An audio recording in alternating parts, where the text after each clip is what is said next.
रानी दुर्गावती के बारे में बात करेंगे, जो कि गोंडवाना की शेरनी जिसको कहते हैं, गोंडवाना की ही नहीं पूरे भारत को जिस पर गर्व है, ऐसी वीरांगना, उनका नाम था दुर्गावती।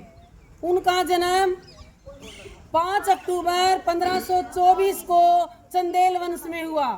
उनके पिताजी का नाम कीर्ति सिंह और उनकी माता का नाम कर्णावती था। दुर्गावती का जन्म दुर्गाष्टमी के दिन हुआ, इसीलिए उनका नाम दुर्गावती रखा गया। तभी ज्योतिषियों ने बताया कि यह बच्ची सामान्य बालिका नहीं बनेगी, ये रानी बनेगी, उसके साथ एक अच्छी योद्धा भी बनेगी। इसमें एक अच्छे योद्धा के, अच्छी प्रशासिका के भी सारे गुण हैं। और ऐसा ही होता है प्यारे विद्यार्थियों, बचपन में उसकी माँ का निधन हो जाता है और लेकिन वो बच्ची पढ़ाई के साथ साथ शस्त्र विद्या भी सीखती थी। और उस समय प्रचलन भी था कि राजपूतों में लड़कों के साथ साथ लड़कियों को भी अस्त्र शस्त्र की विद्या दी जाती थी। वो अपने पिताजी के साथ सुबह सूर्य उदय होते ही वो तीरंदाजी के लिए जाती थी और वो शस्त्र विद्या में निपुण थी। जब वो बच्ची 10 साल की, वो सामान्य बालिकाओं की तरह गुड्डा गुड्डियों का खेल नहीं खेलती थी, बल्कि शस्त्र विद्या सीखती थी। उसका मन वहीं लगता था। एक बार क्या हुआ कि जब वह 10 साल की थी तो एक हाथी बड़ा मतवाला हो जाता है और वो सारे बाजार को तहस नहस कर देता है। सब उससे डरे हुए हैं, वो किसी भी महावत के पकड़ में नहीं आ रहा। तब 10 साल की बालिका ने कहा, कौन है? दुर्गावती ने, कि मैं इसकी सवारी करना चाहती हूँ। सभी ने उसको बहुत समझाया, लेकिन वह बच्ची नहीं मानी। वह उस हाथी के पास गई और वो कहा कि मैं तुमसे बहुत प्रेम करती हूँ, तुम बहुत अच्छे हो और मैं तुम्हारी सवारी करना चाहती हूँ। जैसे ही उसने उस हाथी को, जो बड़ा मतवाला था, ऐसा बोला, तभी उस हाथी ने अपने सूंड से दुर्गावती को प्रणाम किया। और उस बालिका ने, 10 साल की बालिका ने उस मतवाले हाथी की सवारी की, जो किसी भी अंकुश से किसी के वश में नहीं आ रहा था। तो तब सभी ने कहा कि यह बालिका सामान्य बालिका नहीं है, ये साक्षात दुर्गा का रूप है। आगे चलकर प्यारे विद्यार्थियों, उसकी गोंडवाना एक उनके साथ में लगता राज्य था और वो बड़ा राज्य था। वो दुर्गावती राजकुमारी जो थी, वो शिव की भगत थी, शिव मंदिर में जाती थी। उसकी 2 सहेलियां थी, एक श्यामा और एक रामचेरी। और वो उनके साथ वहाँ जाती थी तो मंदिर में पूजा करने के बाद जब बाहर निकलते तो एक वट वृक्ष था और वहाँ एक स्वामी जी, बाबा जी बैठे हुए प्रवचन करते थे। तब वह बालिका क्या कहती कि मुझे राजपूत राजाओं की किशोरीय गाथा सुनाओ। तो वो स्वामी जी जो बाबा थे, वो उनको राजपूतों की शौर्य गाथा सुनाते थे। एक बार उन्होंने गोंडवाना के राजा दलपत सिंह की वीरता की कहानी सुनाई। वो उससे बहुत प्रभावित हो जाती है और कुछ दिन बाद उन्हें दलपत सिंह का पता चलता है कि वो बड़ा ही वीर और साहसी राजा है। तो प्यारे विद्यार्थियों, एक दिन क्या हुआ, जो मंदिर से निकल रही थी, शाम का समय था, तो उसने देखा कि एक सेनापति उसकी सहेली को एक पत्र देकर जाता है और कहा कि ये पत्र तुम दुर्गावती को दे देना। और उस पत्र में दलपत सिंह ने वो पत्र लिखा था और उसमें लिखा हुआ था कि मैं क्षमा चाहता हूँ कि मैंने ये पत्र तुम्हें दिया, ये मैं तुम्हारे पिताजी को भी दे सकता था। मैं तुमसे बहुत प्रेम करता हूँ, मैं तुमसे शादी करना चाहता हूँ, लेकिन मैं पहले तुम्हारी मर्जी जानना चाहता था। तब दुर्गावती ने कुछ नहीं कहा और उस सेनापति को कहा कि तुम दलपत सिंह को मेरा प्रणाम कहना, यानी उसने अपनी सहमति जताई। फिर दलपत सिंह के पिताजी संग्राम सिंह ने उनके पिताजी के पास शादी के लिए कहा। तो प्यारे विद्यार्थियों, उस समय राजपूतों की राजकुमारियां यानी कन्याएं राजपूत जाति में उनकी शादी होती थी, उनके बाहर नहीं होती थी। बल्कि राजपूत जाति उच्च मानी जाती थी और गोंडवाना जाति निम्न मानी जाती थी। सभी राजपूत इस बात से नाराज थे, तो पिताजी ने मना किया। लेकिन जो गोंडवाना का राज्य था, वहाँ के शासक थे जो संग्राम सिंह और उनके पुत्र दलपत सिंह, उनके वो बड़ा ही साम्राज्य, बहुत बड़ा साम्राज्य था उनका। 52 गढ़ थे, यानी 52 किले थे, यानी बहुत बड़ा परगना था। तो और चंदेल राज्य छोटा सा राज्य था, तो उन्होंने उनके ऊपर चढ़ाई कर दी और उसमें चंदेल राज्य की हार होती है और फिर दलपत सिंह और दुर्गावती का विवाह सन 1542 में उनकी शादी हो जाती है। प्यारे विद्यार्थियों, 1545 में उन्हें एक पुत्र रत्न प्राप्त हुआ जिसका नाम रखा गया वीर नारायण सिंह। और सन 1550 में उनके पति श्री दलपत सिंह जी का देहांत हो जाता है। अब रानी के ऊपर दुख का पहाड़ टूटा, लेकिन वो घबराई नहीं, वो सामान्य महिला नहीं थी। उसने कमर कसी, अपने नाबालिग बेटे को राजगद्दी पर बिठाया और खुद अपने शासन का भार उन्होंने संभाला।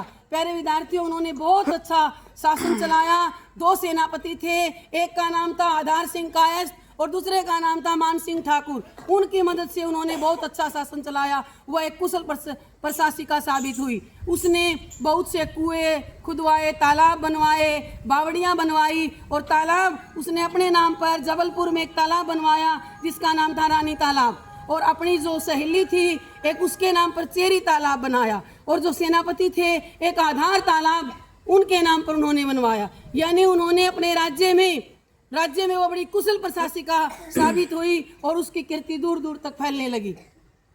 तो तब क्या होता है कि सन 1561 में उनके साथ लगता ही राज्य था मालवा और वहाँ का राजा था राज बहादुर। उसने सोचा कि वो एक महिला प्रशासिका है, उनके गद्दी पर जो बैठा वो भी नाबालिग बच्चा है, तो क्यों न मैं उस राज्य पर आक्रमण करूं। तो प्यारे विद्यार्थियों, बाज बहादुर ने ये मानकर कि महिला वहाँ की प्रशासिका है, उस गोंडवाना के ऊपर वो हमला कर देता है। लेकिन प्यारे विद्यार्थियों, 2 बार हमला किया और दोनों बार रानी दुर्गावती ने उस राज बहादुर को हरा दिया और उसकी बड़ी किरकिरी हुई कि एक महिला प्रशासिका के द्वारा उसकी हार हुई। वो दोबारा उसने कभी गोंडवाना की तरफ मुंह उठाकर नहीं देखा। लेकिन इसके बाद क्या होता है कि उसमें मुगलों का शासन था और अकबर राजगद्दी पर बैठा था। अकबर बड़ा ही क्रूर शासक था, बड़ा ही अत्याचारी था। वो क्या करता था कि राजपूतों की जो सुंदर बालिकाएं राजकुमारियां होती थी उनको अपने हरम में रखता था, अपने महल में रखता था, अपनी रानी बनाकर या अपनी रखेल बनाकर। तो तब जब उसको पता चलता है कि जो गोंडवाना जो राज्य है वहाँ पर राजपूत गोंडवाना की जो रानी है वो दुर्गावती, उसने भी यही सोचकर क्या बहाना बनाया कि रानी दुर्गावती का एक हाथी था बेटा, सफेद हाथी, वो जिसकी सवारी करके युद्ध करती थी, वो बड़ा प्रिय था उसको। उसने कहा, अकबर ने कहा कि तुम सरमन हाथी और आधार सिंह कायस्थ को हमारे पास भेज दो। तब रानी ने कहा कि ये ऐसी चुनौती है, ये युद्ध की चुनौती है, मैं अपने दोनों किसी को नहीं उनको दूंगी। तो प्यारे विद्यार्थियों, तब अकबर ने अपने एक सेनापति को वहाँ पर चढ़ाई करने के लिए भेज दिया और मुगलों की सेना बहुत भारी थी।